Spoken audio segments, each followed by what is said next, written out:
Ici, je vais montrer des documents postaux. Voilà, j'ai 2 documents en possession.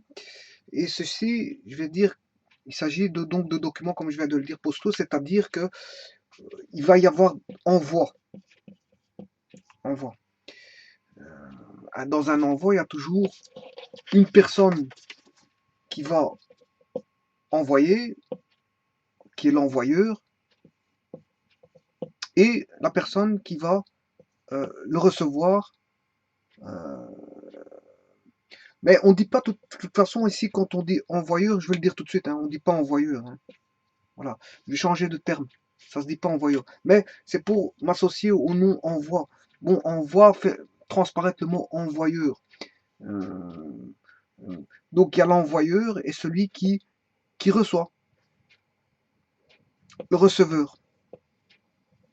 Donc il y a l'envoyeur et le receveur. Bon, bien sûr, quand il s'agit de messages linguistiques, on parle plutôt non pas d'envoyeur, mais d'émetteur.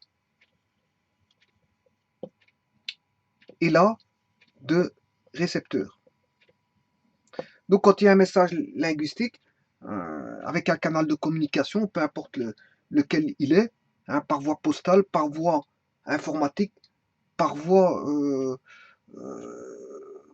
de câbles électriques, etc. Voilà, peu importe la manière, il y a toujours un canal de communication. Et quand deux personnes parlent entre elles, il y a un émetteur et un récepteur.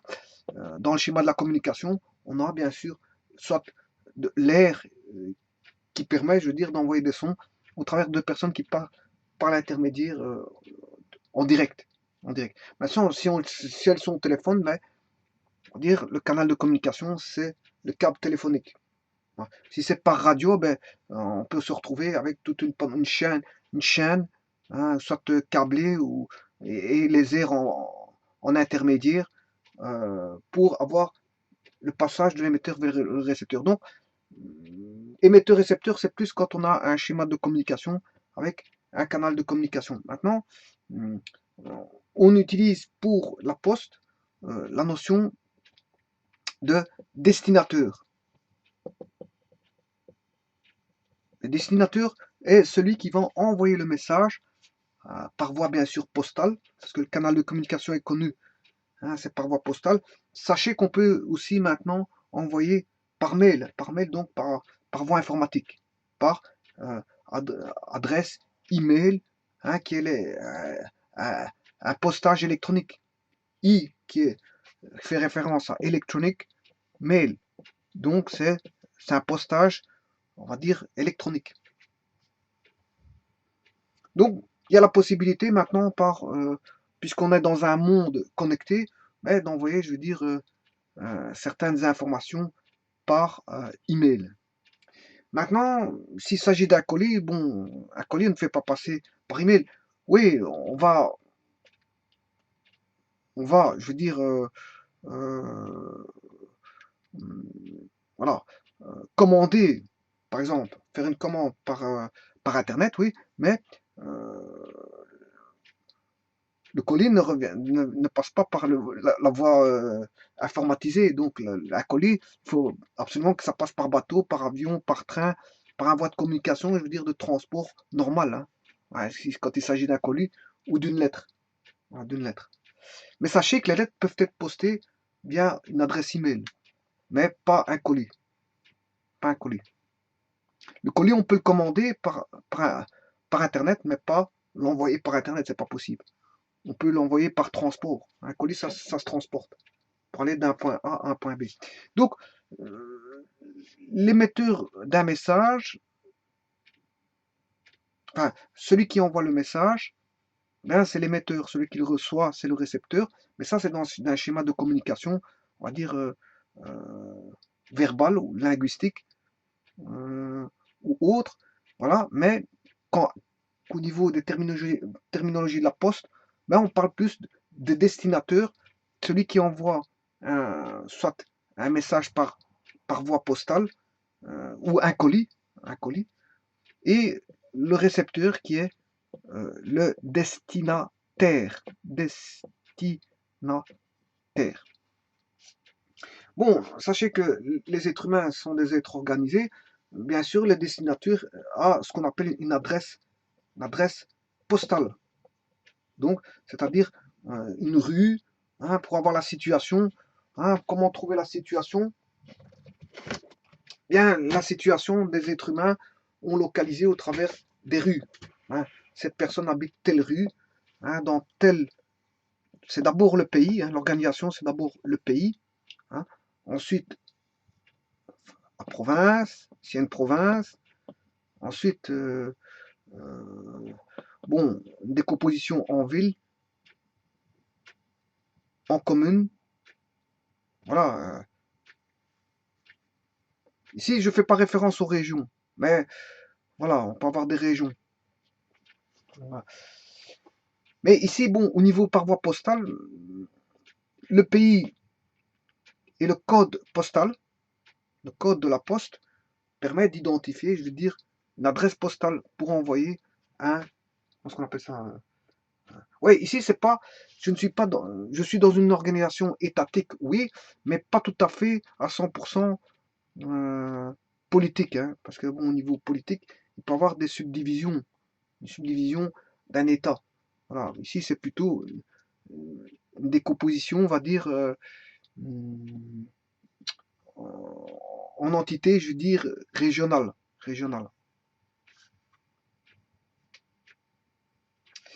Bon, quand vous écrivez par la poste, il n'y a pas besoin de mettre la province. Hein. Pas besoin de mettre la ville. La commune suffit. Et bien sûr, le code postal voilà, de la commune.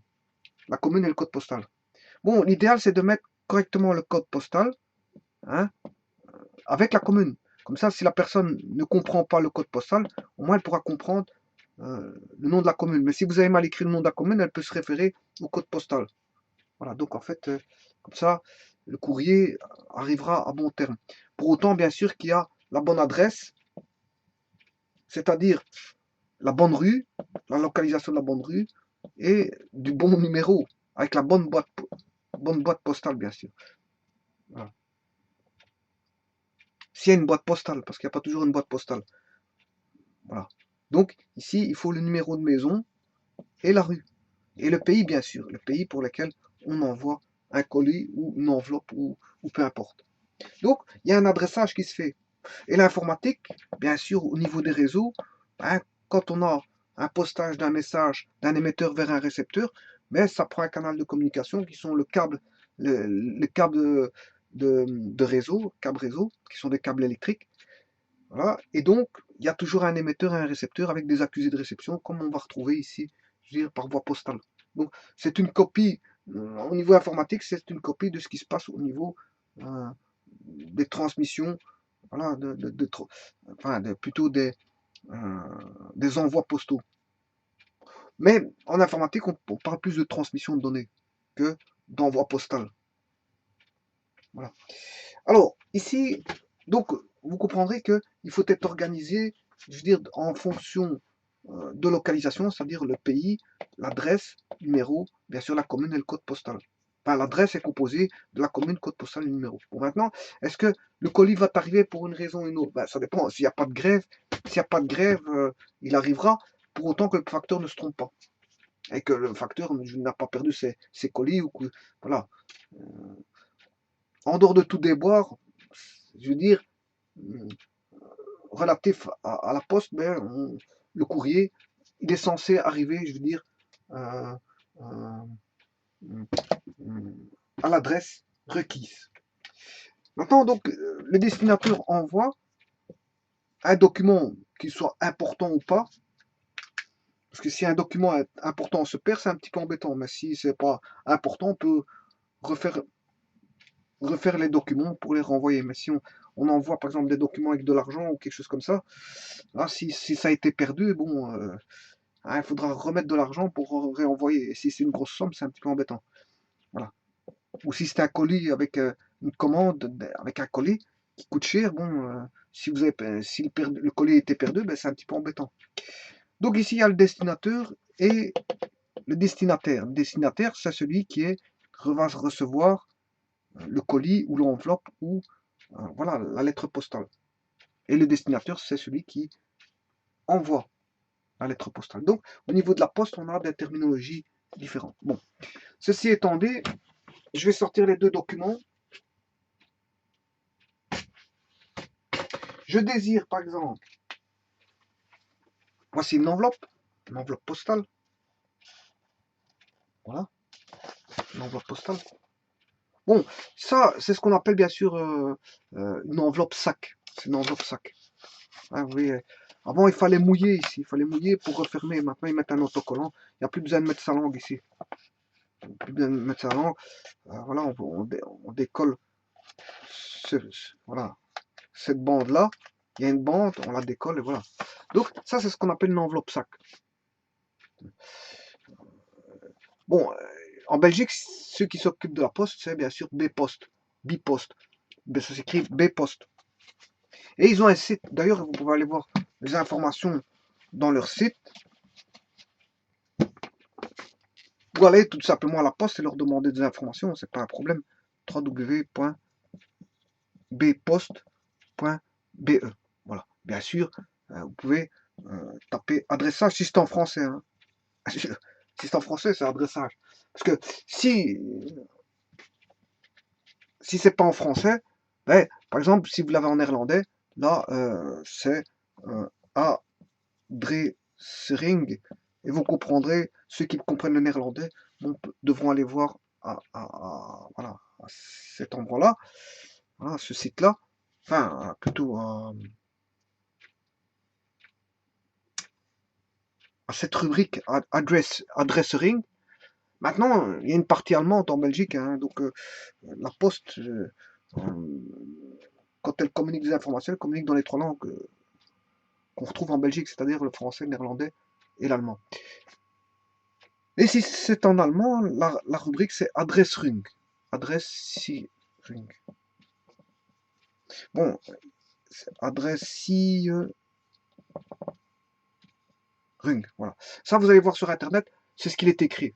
Bon, bpost.be a 3 rubriques possibles, soit en français, néerlandais ou en allemand. Adressing. Adressierung. Voilà. Ça, c'est vous allez voir sur Internet. Bon. Donc, il y a 3 rubriques possibles suivant les langues. Bon, Bpost est une entreprise, je veux dire, bon, qui travaille au niveau de toute la Belgique. Donc, fatalement, elle se doit, au travers d'un seul site, utiliser des rubriques, je veux dire, linguistiques différentes pour expliquer, je veux dire, les formalités à suivre ou certaines informations à voir en fonction de la langue. Donc ça, ce sont des enveloppes sacs. Bon, elles pèsent environ 90 grammes. Elles pèsent environ 90 grammes. Et c'est un format de, si vous voulez, de 310 fois 230 mm.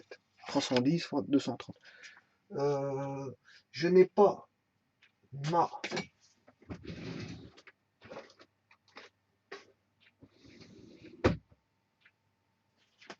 Ah, je vous dis ça parce que je l'ai mesuré, mais j'ai perdu ma latte. Le problème, il est là.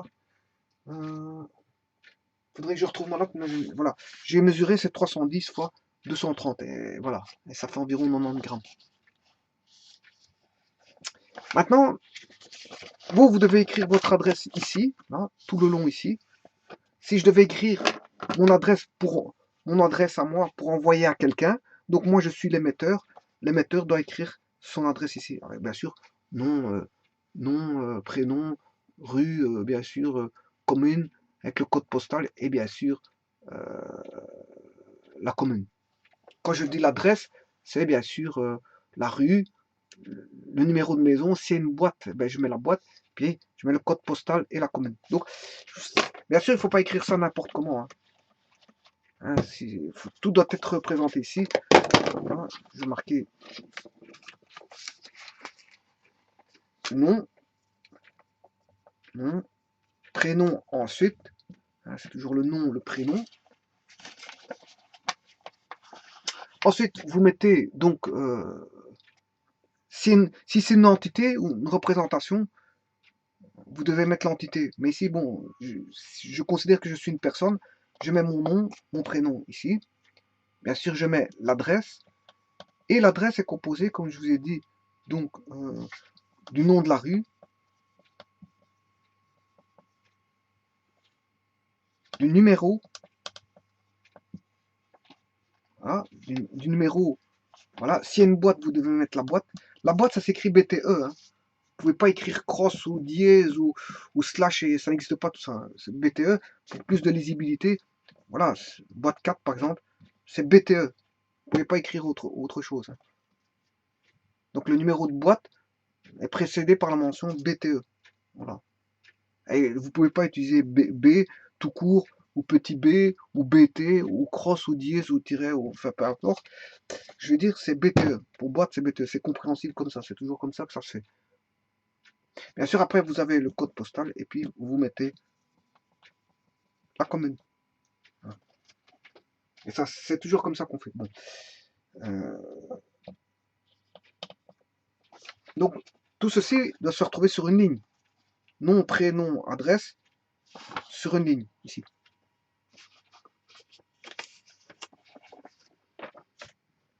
Alors, ici, bien sûr, il faut toujours écrire de manière lisible pour que ce soit compréhensible, parce que sinon, le postier ne saura pas savoir où se trouve l'adresse. Hein. Si on a une écriture qui ne permet pas la lecture, c'est-à-dire qui manque de lisibilité, hein, pour tout un chacun, personne ne saura poster la lettre si il est mal écrit. Hein.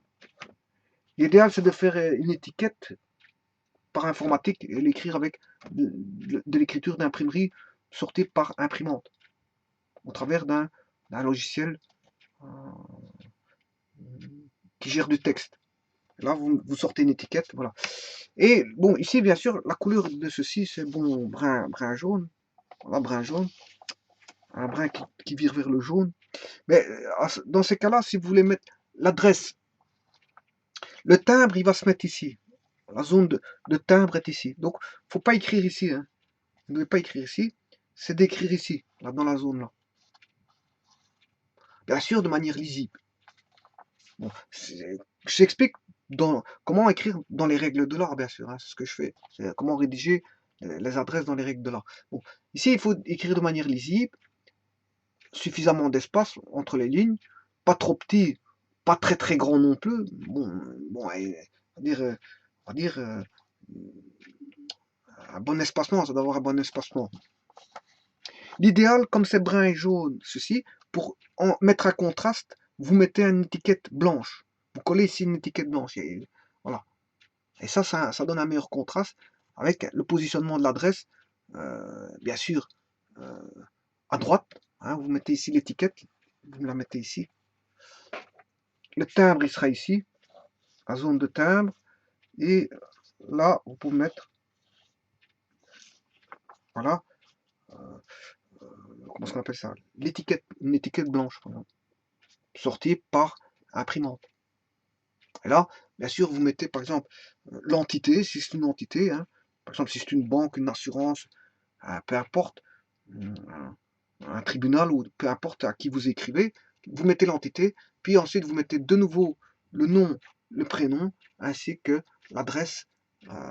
Bien sûr, ne pas oublier si c'est un pays étranger, de mettre le pays étranger. Et ça, c'est ce qu'on appelle le destinataire. Destinataire, c'est voilà, l'adresse pour laquelle doit être reçue la lettre. Et ça, c'est l'adresse de celui qui écrit. Vous écrivez ici. Là, on a le destinateur. Et là, le destinataire. Destinateur. Dans ce cas-ci, par exemple, c'est moi. Je dois écrire ici.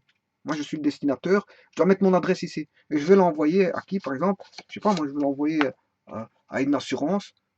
L'assurance va être ici. L'assurance va recevoir ce courrier-là, par exemple. Et donc, je mets une étiquette blanche avec voilà, les mentions qu'il faut, c'est-à-dire l'entité, la banque, le nom de la banque, voilà, et son adresse. Et s'il y a une personne, bien sûr, les personnes savent. Le nom de la banque, la personne considérée, bien sûr, l'adresse. Voilà. Et si c'est un pays, il faut mentionner le pays. Si c'est un pays extérieur.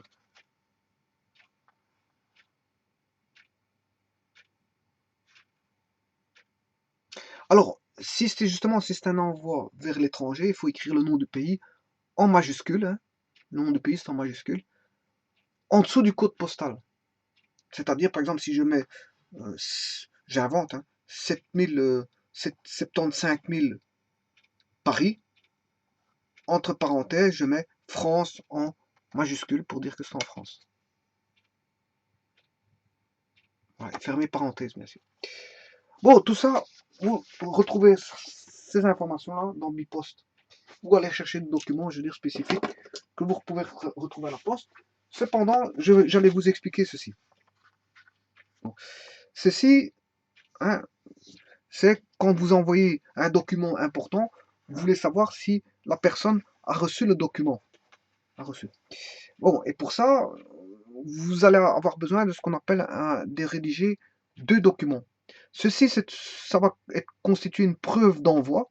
Vous êtes sûr et certain que vous avez envoyé le courrier. Voilà, je vais envoyer un courrier, donc je vais le faire avec une preuve d'envoi. Et ça, ce document-ci, je vais le garder en ma possession. En ma possession. Voilà. Alors, par exemple, je vais faire un recommandé, j'envoie un recommandé. Voilà, avec accusé de réception. Eh bien, ici, je dois mettre le destinataire. Et le destinataire, c'est la personne pour qui j'envoie. C'est pas, je ne dois pas mettre mon adresse ici. Je dois mettre la personne qui va recevoir ça. Hein. Par exemple, ici, si j'envoie à l'assurance, par exemple à l'assurance, je dois écrire le nom de mon assurance ici. J'envoie à mon assurance. Donc, je vais mettre le nom de mon assurance ici. Il est bien marqué destinataire. Donc, c'est le nom de mon assurance. Alors, donc ici, ce document-ci, il n'y a qu'une seule adresse à mettre. C'est le destinataire. C'est le nom, par exemple, de mon assurance. Ici, il y a deux adresses à mettre. Là, je dois mettre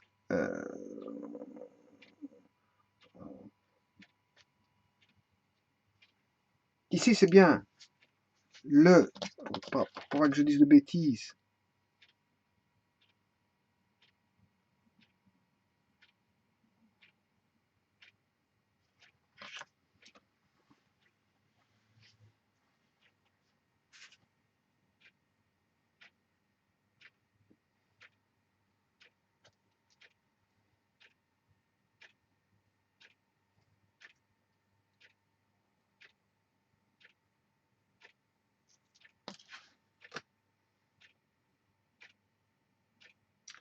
Voilà.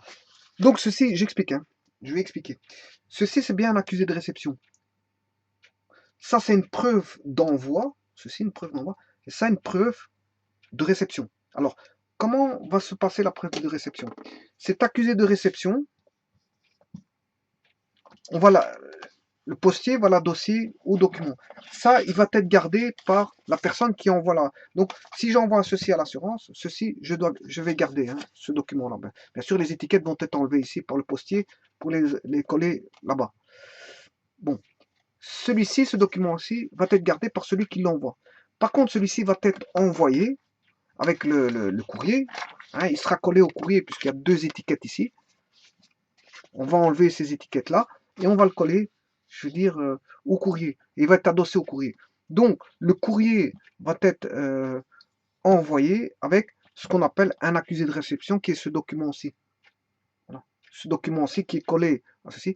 Bon.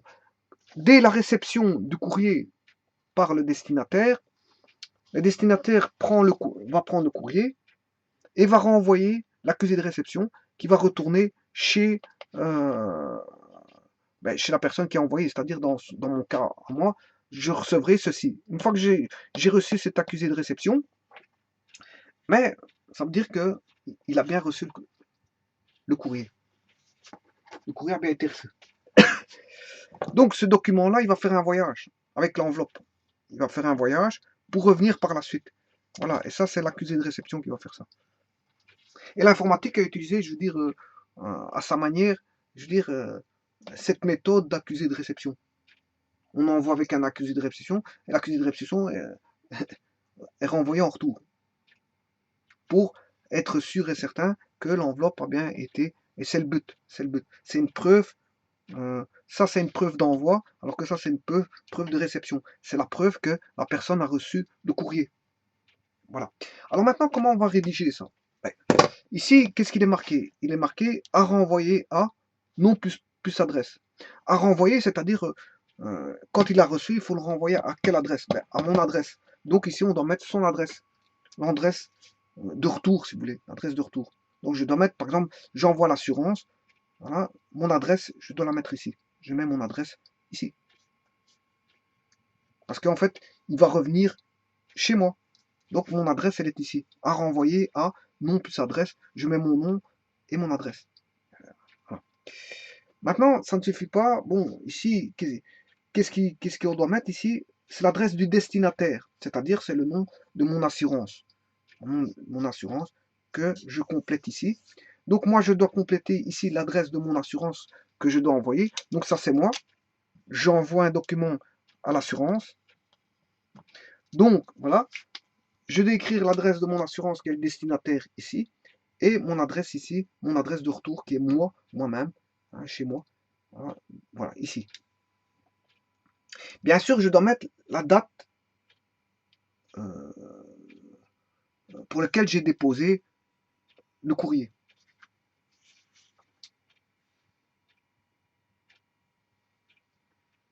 Et ça, c'est le postier qui met ça, hein, c'est la date de dépôt du courrier.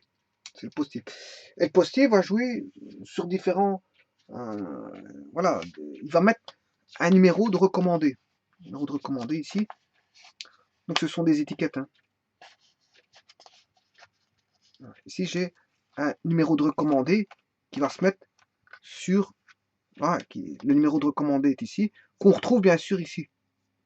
Parce que tout ceci, ce sont les numéros de recommandé, qui sont les mêmes, hein, 220, 274, 569. Voilà, c'est le numéro du recommandé.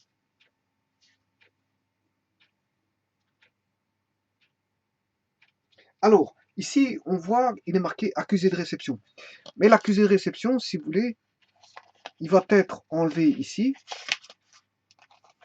par le postier, bien sûr, la rubrique 2 autocollante, avec le numéro du recommandé qu'on voit ici.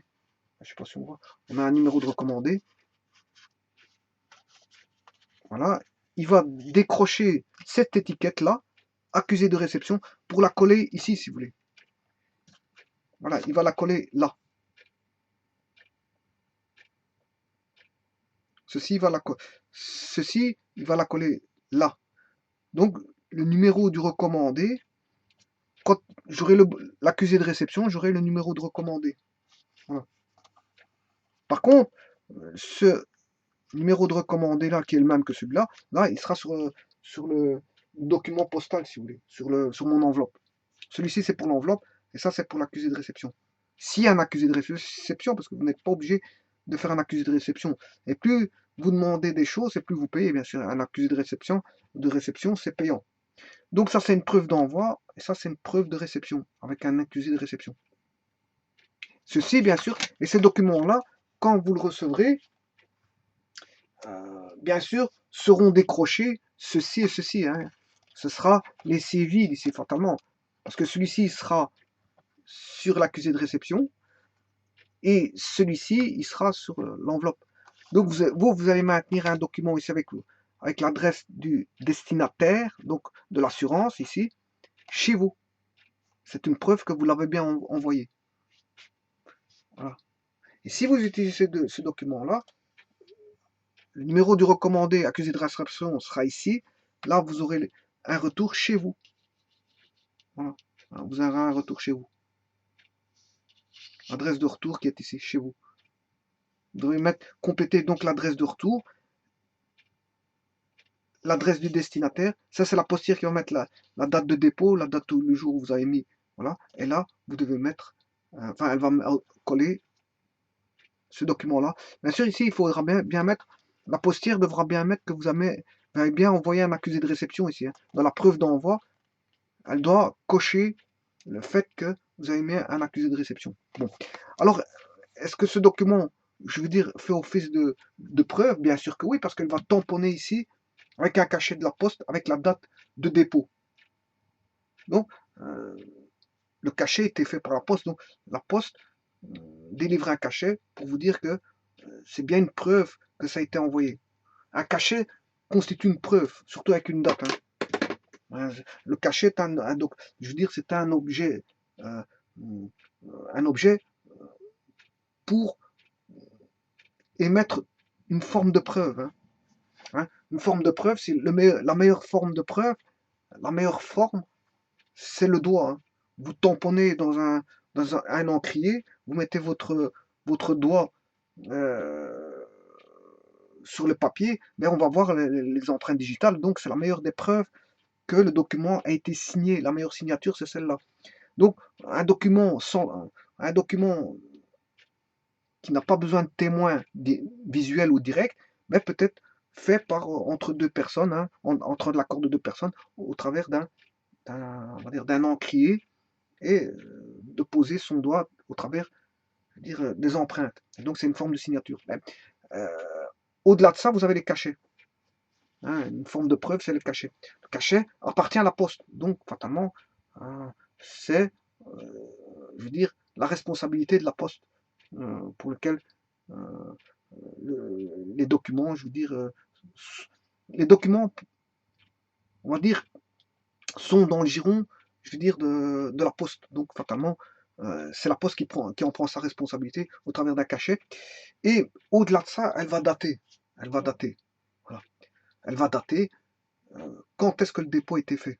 Voilà. Donc, vous avez la preuve d'envoi avec la poste qui, qui euh, donne sa responsabilité quant je veux dire, à l'envoi des colis ou des documents ou peu importe. Puisque là, il y a bien une preuve d'envoi et c'était cacheté, donc c'est une preuve formelle en fait. Voilà. Avec date, ce qui est encore plus important. Parce que bon, tout ce qui est au niveau légal, ce qui est fort important, c'est les signatures, les cachets et les dates. Les dates, c'est fort important. Il n'y a pas plus important que les signatures, les dates, les cachets et les empreintes digitales. Voilà. Bien sûr, il peut y avoir des formes de témoins, mais il faut que ce soit des témoins assermentés pour qu'il y ait à parole. Donc, je veux dire, voilà, euh, les choses soient prises en compte de manière légale, il faut qu'il y ait des témoins assermentés, parce que un témoin je veux dire, on peut pas prendre n'importe qui comme témoin. Hein. Voilà.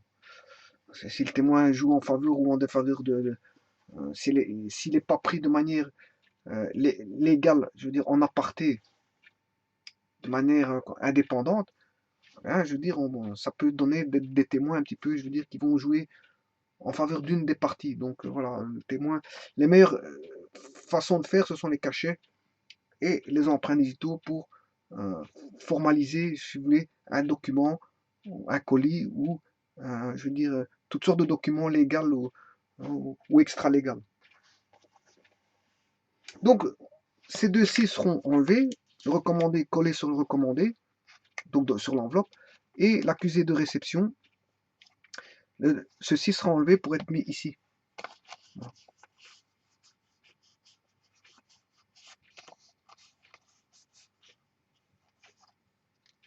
Donc vous aurez un cachet C.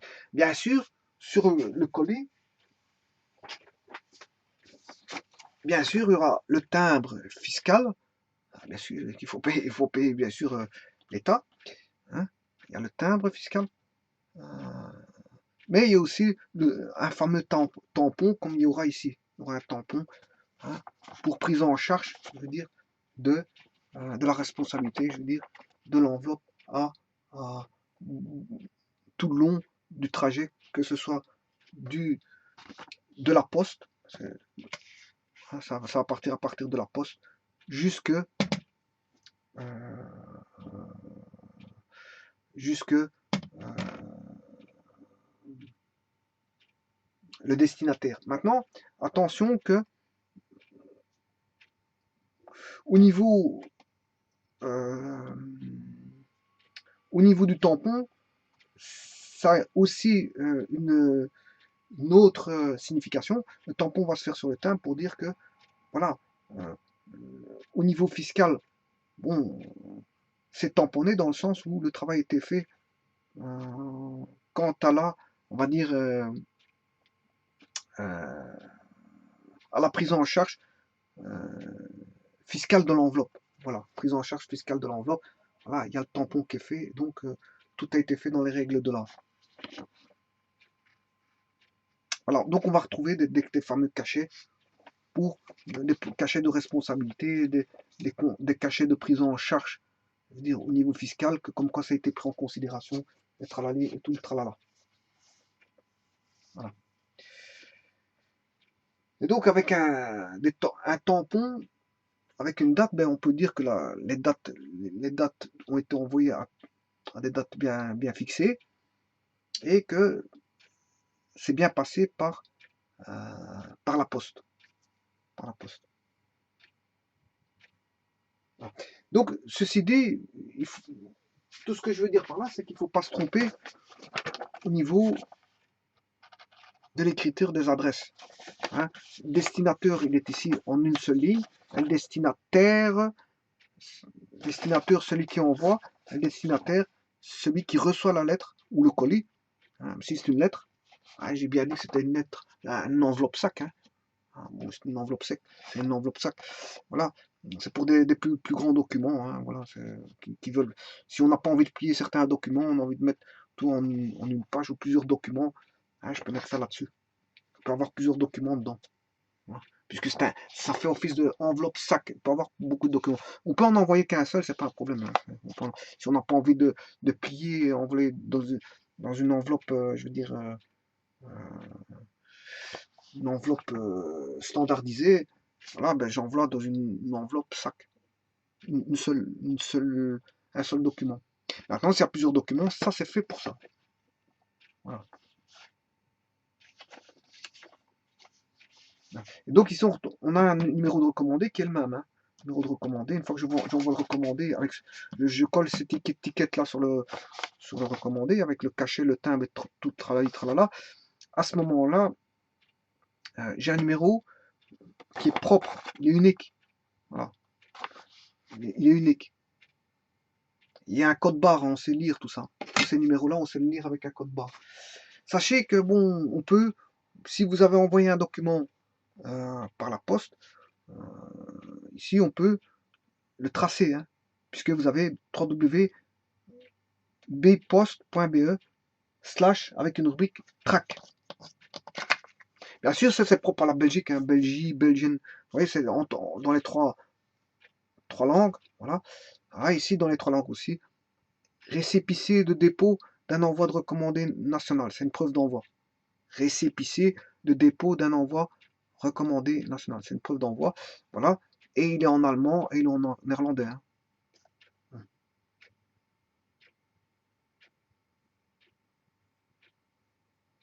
Et donc, ici, s'il est envoyé avec un accusé de réception, vous devez, enfin, la postière doit cocher accusé de réception ici, accusé de réception, et faire son tampon pour bien dire qu'il y a des accusés de réception. Et enlever les petites étiquettes. Et ça, c'est le travail de la poste, enfin, de ceux qui travaillent à la poste.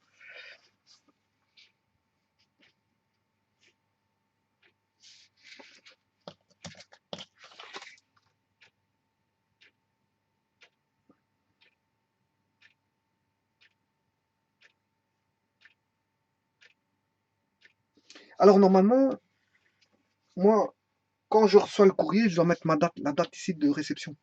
Je l'ai reçu telle date. Voilà.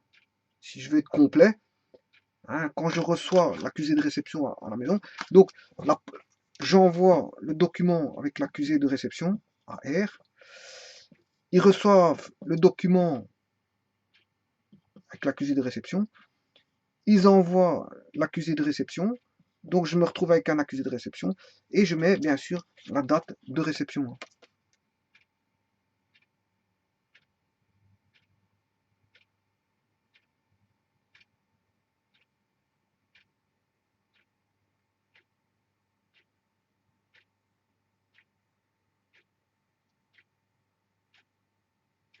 Donc l'envoi mentionné ci-dessus a été dûment remis. Voilà.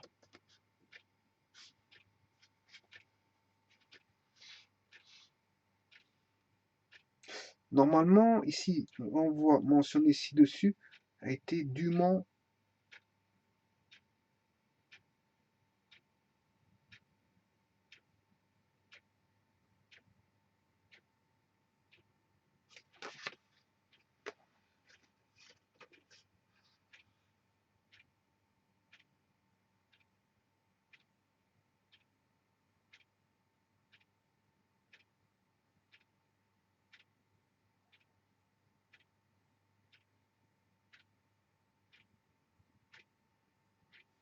Ici, normalement, il reste encore une case à remplir.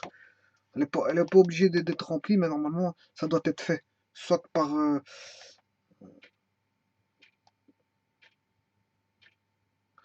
Voilà, il y a encore une zone ici, quand on reçoit le document, je veux dire, on doit écrire la date, le nom, la date, voilà, nom, date et signature. Ça doit être signé. Donc, normalement, je devrais signer ça. Voilà, j'ai reçu ceci. Donc, j'ai bien reçu l'accusé de réception.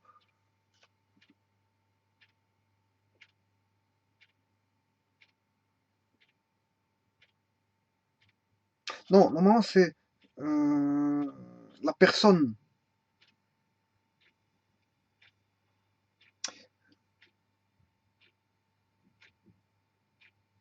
La personne qui a reçu cet accusé de réception-là doit marquer donc la date pour laquelle il a reçu ça. Enfin, qu'il a remis, la date qu'il a remis. Voilà, il a remis telle date. Avec, ah,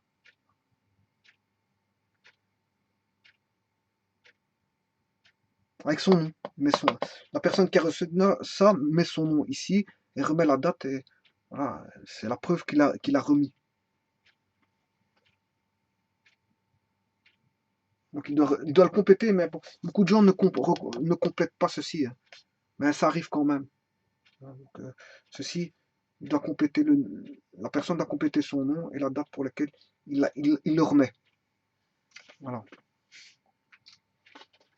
Donc c'est l'assurance qui doit mettre, la personne qui s'occupe de ça doit compléter son nom et la date pour laquelle il l'a remis. Voilà. Et là, à ce moment-là, bon, il le renvoie et je le recevrai. Et donc il doit signer comme quoi il l'a remis.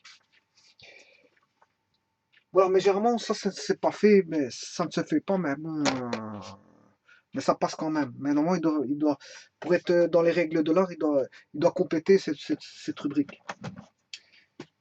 Voilà, je vous remercie beaucoup.